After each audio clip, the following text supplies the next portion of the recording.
Hello, my dear friend. Take my salam. Assalamu alaikum. This is Shahadat. I hope that you are well by the grace of Almighty Allah. I am also well by the grace of Almighty. Today, I will not talk too much. Just I will tell you that where did I start learning English? Okay. Today's video is just for beginners. Let's get started. তো আমরা সকলেই alphabet যে 26টা আছে ইংরেজিতে এ থেকে Z পর্যন্ত 26টা alphabet এটা কিন্তু মোটামুটি সবাই বলতে পারে। আমি নিজেও পারি, আপনারাও সবাই বলতে পারেন। তো সেই ক্ষেত্রে নতুনদের জন্য আমি বলবো, তো সেই ক্ষেত্রে আমি যেটা শুরু করলাম, আমি যেখান থেকে শুরু করলাম সেটা হলো এই আলফাবেট থেকেই আমার যাত্রা শুরু হয়েছে। এবং আমি প্রথমে এই আলফাবেটগুলো যে আছে এই আলফাবেটের সঠিক উচ্চারণটা শিখতে হবে। এটার জন্য আমি লক্ষ্য করলাম যে জাস্ট খালি এই 9টা আলফাবেটই একটু ব্যতিক্রম। মানে আমরা ছোট ছিলাম যখন, তখন এই 9টা এরকম করে পড়তে পারিনি।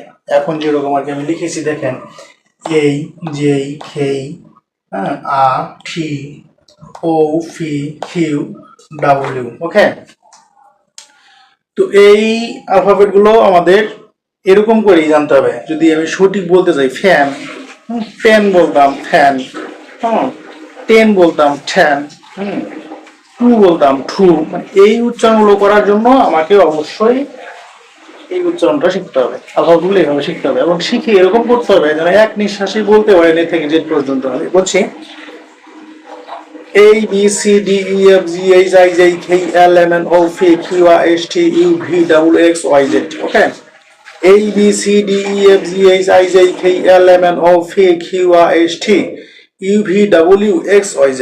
ওকে, ঠিক এরকম করে প্রথমে আলফাবেটটা শিখতে হবে যদি উচ্চারণটা সঠিক রাখতে হয়।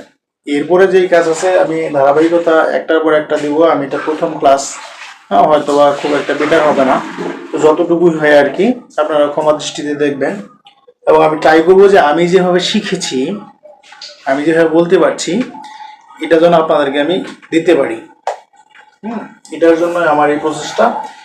তো প্রথমেই আমি এই কাজটা করেছি, আপনারা ঠিক এরকমটা করতে পারেন যে আপনার উচ্চারণটা সঠিক না হয় শুরু থেকে, সেই ক্ষেত্রে তো আর আপনি শিখতে পারবেন না, প্লাস আপনি এগুতেও পারবেন না। সেই ক্ষেত্রে আপনাকে প্রথমে আলফাবেটগুলো শিখতে হবে।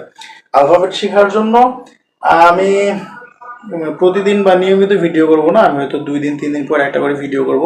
তো আমার ভিডিওগুলো প্রত্যেকটা ভিডিওরই একটা করে সিরিয়াল থাকবে। আই থিঙ্ক ওটা ফার্স্ট থাকবে, সেকেন্ড থাকবে, থার্ড থাকবে। তো সিরিয়ালগুলো যদি আপনারা দেখেন, আমি কিন্তু বেশি দিন সময় লাগবে না, বলছি 1 থেকে 1.5 মাস, আই থিঙ্ক 45 দিন সময়। এই 45 দিন সময়ের মধ্যেই যদি আপনারা মনে করেন যে আমি ইংরেজিতে কথা বলবো বা বলতে পারবো, যদি কারো ইচ্ছা থাকে সেক্ষেত্রে পাবেন। মানে এটা শিখলেই যে পাবেন এমনটা কিন্তু নয়, এরপরেও ধাপ আছে। আমি একের পর এক ডে বাই ডে যাবো। তো প্রথম কাজ হলো এটা আপনারা মুখস্থ করে নেবেন। একদম বিগিনার্স যারা পারেন ভাই, এরা হিসেবে কোনো আজে বাজে কমেন্ট করবেন না। একদম বিগিনার্স যারা, আমি তাদের জন্য বলছি, ঠিক আছে? তো আজকের ক্লাসটা এখানেই। সকলকে ধন্যবাদ। আসসালামু আলাইকুম।